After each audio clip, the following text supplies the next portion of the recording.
Well, hello, welcome to this Wired for Success episode again on teen parent dependency, teen parent attachment.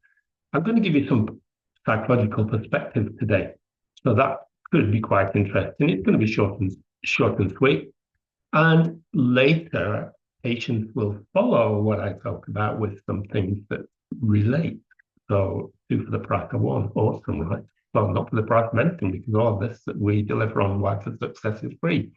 By the way, if you need support with your teams, you need support with your parents, drop us a message, send us a direct message, leave a comment below this video, do whatever you've got to do to get in touch, and we will respond pretty quickly. Okay, that's enough of that stuff for now. Let's get on with it. So, the psychology of dependency between teens and parents is really quite a fascinating mix of attachment. It's a mix of autonomy and identity formation. There's a whole load of stuff going on.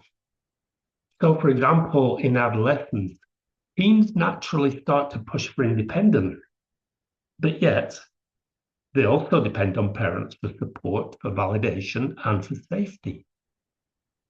And the balance between dependency and autonomy is influenced by a load of factors. And those factors include things like parenting style, communication patterns, cultural expectations, and there are more. So let's think about a few core aspects. Attachment and security is one. Healthy attachment with parents is really important. It's crucial, even in adolescence. Well, teens on one hand may be seeking independence, but still they need the emotional safety net of parental support. Secure attachment during adolescence allows teens to explore independence without any fear of losing parental connection. And that gives us a secure base. And this secure base can help adolescents to take risks, make decisions, handle setbacks. And by talking about taking risks, I don't mean, you may have heard of risk-taking behavior, and that can be quite extreme. It can be trying cannabis, for example. It was popped to mind because I could smell it when I was out in the street not too long ago. So it's not about taking those sort of risks. If you want to know more, drop us a message. So let's talk about autonomy kind of versus, I guess, control. One of the key characteristics of adolescence is that adolescents work hard to become more self-sufficient.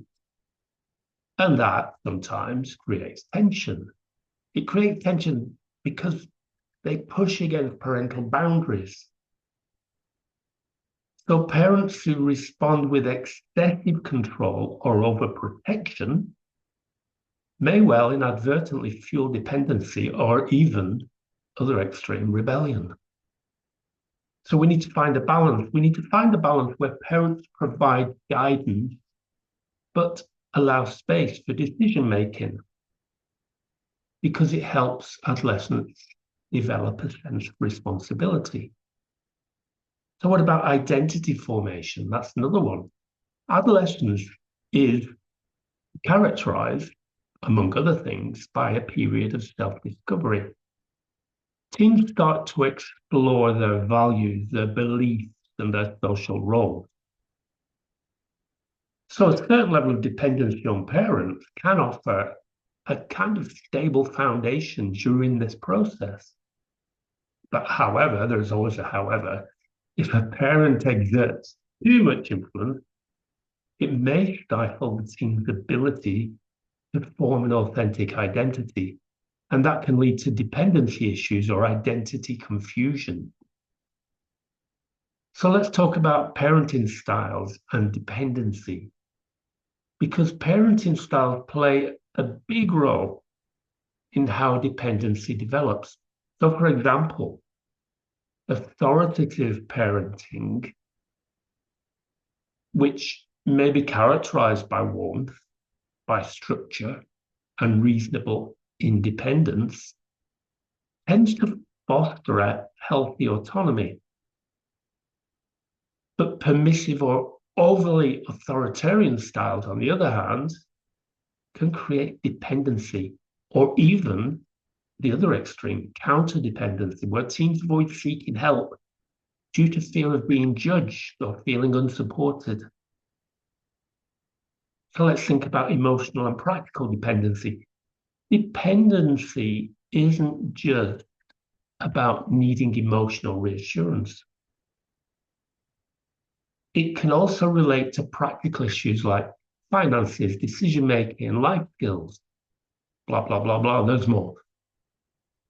Teaching young people life skills such as problem solving and managing emotions kind of equips them for independent adulthood. It's a powerful process. So a healthy level of dependency gradually shifts towards independence as young people mature. So let's think about cultural and societal expectations. In some cultures, family structures inherently encourage strong interdependence, even into adulthood. And that can affect how dependency manifests. In societies that value individualism, teens might experience greater pressure to become independent. And that can lead to conflict, especially if parents cling to more traditional dependency roles.